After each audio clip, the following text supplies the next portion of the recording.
Садыр Жапаров, саясаттагы 10 жыл, 6-бөлүм. Штабдарыбыз каңгырап бош калды. Шайлоого 3 күн калган эле. 2 күндөн кийин үгүт иштери токтойт. Эмне кылыш керек? Ташиевдин сөзүн КТРден берген маалымат менен интернетке салган маалыматтарын салыштырсак, экөө эки башка болуп чыкты. Ташиевге телефон чалсам, мен антип айткан эмесмин, ал монтаж деди.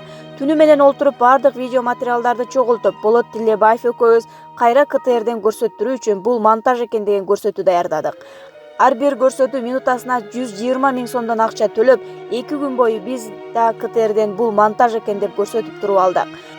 Ошондон кийин түндүктөгү агитаторлорубузду өзүбүзгө буралдык. Ошондо да баарын толук эмес. Штабдарыбыз кайрадан жанданып иштеп калышты. Бирок баары бир 2 күндүк убакыт аз калды. Шайлоочуларды буруш үчүн убакыт жетишсиз болуп калды. Ошентсе да шайлоодо биринчиликти алып, парламенттен 28 депутаттык орунга ээ болдук. Эртеси күндөн баштап депутаттык орундарга талаш башталды. Анткени шайлоо башталганда эле ар бир талапкерге өзүнчө округдарды бөлүштүрүп берген элек. Ошол округдан 7000ден добуш алган талапкер депутат болмок. Анча добуш албагандар биринчи ондукта отурса дагы өз арызын жазып, мандаттан баш тартып чыгып кетмек. Менин билишимче, азыркы парламентте отурган 5 партиянын ичинен Ата журт менен Республика партиялары ушундай эреже менен барышкан эле. Бул эреже боюнча Ата журт партиясынын тизмесинде 67-орунда турган талапкер 28 орунга түшүп депутат болуш керек эле. Тилекке каршы андай болгон жок. Анткени алдыңкы сапка туруп, бирок 7000 добуш албай калган талапкерлер өз эрки менен арыз жазып чыгып кетпей, ызы-чуу башталды. Талапкерлер ичара мушташканга чейин барышты. Ахматбек менен Камчыбек экөө тең жок. Шайлоонун эртеси күнү Россияга эс алганы кетип калыштыр. Талапкерлер штабдан менин эшигимди тытып жатышты. Бири-бири менен мушташып да кетишти. Ата журт фракциясы 2-ге бөлүндү. Жетиштүү добуш ала албай калган талапкерлер бир тарап, артында туруп 7000 добуштан 17000 добушка чейин алып келгендер бир тарап болушту. Көбүн эсе добуш албай калып ызы-чуу баштаган талапкерлер түндүк тараптан болду. Алардын койгон дооматы Ташиев эмне үчүн добуш берүүгө 3 күн калганда Бакиевди алып келебиз деп айтат. Биз жакта түндүктү деле ойлоп койбойбу?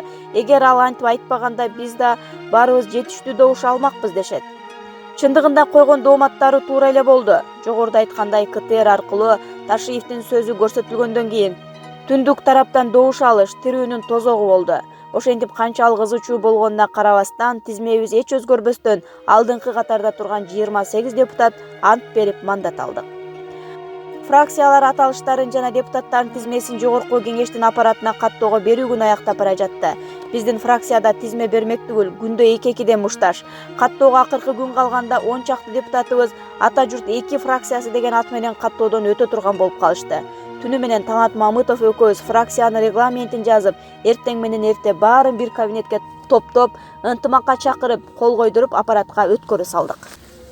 Ошентип бир эле Ата журт фракциясы болуп катталдык. Бирок баары бир деле депутаттардык орунга талаш 1 жыл бою токтогон жок. 3 фракциядан СДПК, Ата мекен республикалардан турган коалиция түзүлдү. Ата журт менен ар намыс оппозицияда калмай болуп калдык. Эртеси күнү Алмазбек Атамбаев премьер-министрликке, Өмүрбек Текебаев спикерликке шайланмай болушту. Түнү менен Ахматбек Келдибеков, Камчыбек Ташиев, Марат Султанов, Алтынбек Сулайманов, Нариман Түлеевдер чуркап жүрүшүп, Республика партиясынын 10 депутатын каршы добуш берүүгө макул кылышты. Ошентип эртеси Республиканын 10 депутаты тескери добуш беришип, биринчи коалиция кулады. Экинчи коалицияны СДПК, Ата журт, Республика түзмөй болдук. Сүйлөшүүлөр, кызмат бөлүшмөйлөр башталды. Премьер-министрлик баягы эле Алмазбек Атамбаевка тиймей болду. Спикерликти көздөгөндөр көп болуп турду. Ахматбек Келдибеков, Камчыбек Ташиев экөөбүздү конокко чакырды. Кыскасы, балдар, мен спикер болушум керек, мени колдоп бергиле деди. Камчыбек Ташиев каршы позициясын көрсөтө баштады эле, аны дароо эле сен эмки жылы президенттик шайлоого барам деп жатпайсыңбы? Мен спикер болуп турсам катуу колдоп берем. Ош областынан көпчүлүк добушту алдым деп эсептей бер. Керек болсо $1,5 миллион кетет. Аны да өз мойнума алам, деди эле Камчыбек досум жиби түшүп макул болуп жиберди. Эгер биздин партия спикерликтен баш тартса, бизге 1 вице-премьерлик, 8 министрлик, 5 областтын губернаторлугу тиймек болчу. Анда өкмөттүн курамынын 70% биздин партия ээлеп калат элек. Ахматбек Келдибековго спикерликтен баш тартпайсыңбы? Арткы тизмеде турган добуш албай келген талапкер балдарыбыздын дагы маселеси чечилет. Сен 1 вицеликке барсаң жакшы болот эле, дедик. Жок, мен спикер болсом алардын проблемасын 3 күндө чечип берем деп аларга да жигиттик сөзүн берип өз мойнуна алды. Экөө мени карап, сен кайсы жакта аласың деп сурап калышты. Президенттикти да, спикерликти да талашпайм. Сот системасын реформа кылыш үчүн комитеттин башчылыгына эле барайын дедим. Сеники жеңил эле экен. Аны эч проблема жок, алабыз дешти. Үчөөбүз кол алышып, ушул позицияларыбыздан тайбайбыз, сөздөрүбүздө турабыз деп жигитче кол алышып, антташып тарап кеттик. Эртеси Ахматбек Келдибековду 103 добуш менен эч тоскоолдуксуз эле спикер кылып өткөрдүк. Оппозицияда калган депутаттардын дагы добуштарын алдык. Спикерлик өтпөй калган Өмүрбек Текебаев баш болуп, Караманчак каршы чыгып жаткан Болот Шер төш болуп, экөө тең бюллетендерин көрсөтүп ачык салып беришти. Ушул жерден айта кетүүчү нерсе, реалдуу бийлик биздин ата журт партиябызга өттү. Бул тарыхый күндөн баштап Ахматбек досубуз таптакыр башка саясатчыга айланды. Бийлик берип сына деген кепти аргасыз эстейт экенсиң. Баягы жалындуу жигиттик убадалардын баары кумга сиңгендей жок. Арткы тизмеде депутаттык орун күтүп отурушкан 10 чакты балдар күндө Камчыбек экөөбүздүн эшигибизди тытышат. Иш күнүбүз иштетпестен ызы-чуу, ички разборка менен бүтөт. 1 жылга жакын убакыт уланды. Ахматбек болсо хандык мүнөз күтүп, аларды кабыл албай да койду. Аскерлерден ары өтө алышпайт. Эптеп кирип барган талапкерлерди кууп чыгат. Айтор 1 жыл бою уруш талаштан башыбыз чыкпады. Ташиев менен Бахадыр Сулеймановдун мушташы да ошондон келип чыкты. Канча балдарыбыз бири-бири менен мушташып, жүз карашпай калышты. Ошентип жогорку кеңеште иштебей жатып, ата журт чачырап кеттик. Ынтымагыбыз ыдырап, бөйрөгүбүз бөксөрүп, ит мышык болуп калдык окшойт. Мезгил, мен тандаган мыйзамдуулук. Мезгил өз нугу менен агып, жашоого жарышып саясат улана берди. Баары эсептеше турган реалдуу саясий күч пайда болду таризде шайлоочуларыбыз ишеним артып турду. Бүткүл кыргыз элинин көйгөйүн чечүүгө бел байлашыбыз керек деген ой менен жашап, иштеп жеке амбицияларды четке кагып, соттук реформа боюнча комитеттин башчылыгына шайландым. Сот системасына тиешелүү 5 мыйзамды жаңы баш мыйзамга ылайык келтирип, 4 ай ичинде иштеп чыктык. Ал мыйзамдар боюнча соттор ак үй же көк үйгө баш ийбестен мыйзамдын кулу болуп иштөөчү мыйзамдар эле. Жазылып жана кабыл алынып жатканда Роза Отунбаева, Алмазбек Атамбаев, Эмилбек Каптагаевдер көп деле түшүнүшкөн эмес. Ал мыйзамдарга Роза Отунбаева кол коюп, күчүнө кирип иштей баштаган. Кийин практика жүзүндө реформа башталганда толук түшүнүп калышып, сотторду колубуздан чыгарып жиберет экенбиз дешип, болор болбос шылтоо менен Садыр Жапаров сотторду тандоо кеңешинин башына Замирбек Базарбеков аттуу тууганын, ал өзү Токтогулдан, мен Көлдөнмүн, коюп алыптыр дешип, мага каршы аялдар топтоп кыйкыртып, комитеттин башчылыгынан кетсин деп добушка койдуртушту. Мындан сырткары Садыр Жапаров менен Фелик Аскулов экөө соттордон $2 миллион топтоп алышыптыр деген жалган ушак таркатышты. Албетте мага каршы кыйкырып жүргөн аялдар мындай ушактарга ишеништи. Бул ушакты Токтогул Туманов таркатып жүргөн экен.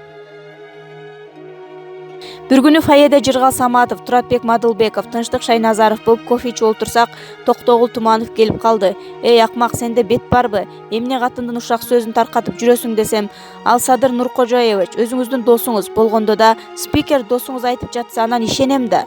Ошол үчүн таркатып жүрөм, деди.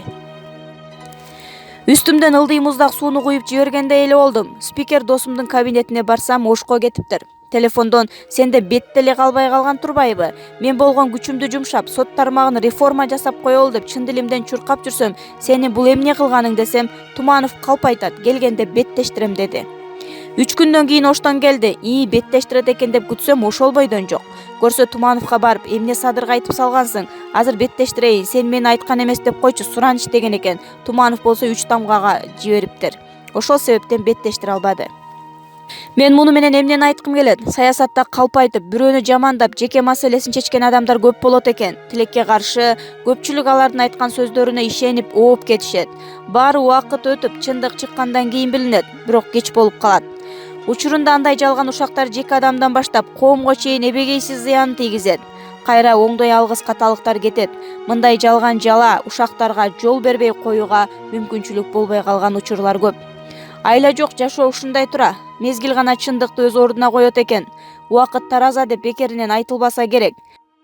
Тагдырдын тамашасы менен Ахматбек Келдибеков Садыр Жапаров комитеттин төрагалыгынан кетсин деп сессияда 2 жолу добушка койду эле, экөөндө тең өткөн жок.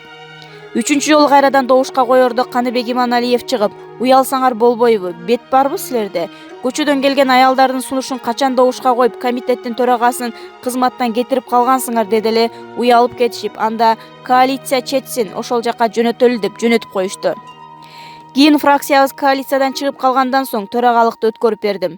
Жүрүп жаткан реформаны толугу менен токтотушуп, баягы 5 мыйзамды түп тамырынан бери өзгөртүшүп, сотторду толук ак үйгө көз каранды кылып беришти. Эгер элдин эсинде болсо, Роза Отунбаева, Эмилбек Каптагаев, Данияр Нарынбаев үчөө жогорку сотто өткөн кандидаттарды Өзбекстандын баш мыйзамын, чет элдин мыйзамдарын билбейт экен деп КТРден шылдың кылып көрсөтүшүп, элдин көңүлүн таптакыр тескери жакка буруп, өздөрүнүн кылып жаткан кыянат иштерин туура кылып көрсөтүштү.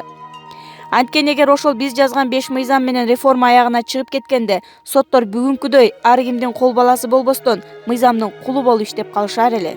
Бул жагдай убактылуу өкмөткө жаккан жок. Анткени башчылары айрым бир иштерди туура эмес кылгандары үчүн убагы келгенде жооп берип калышмак.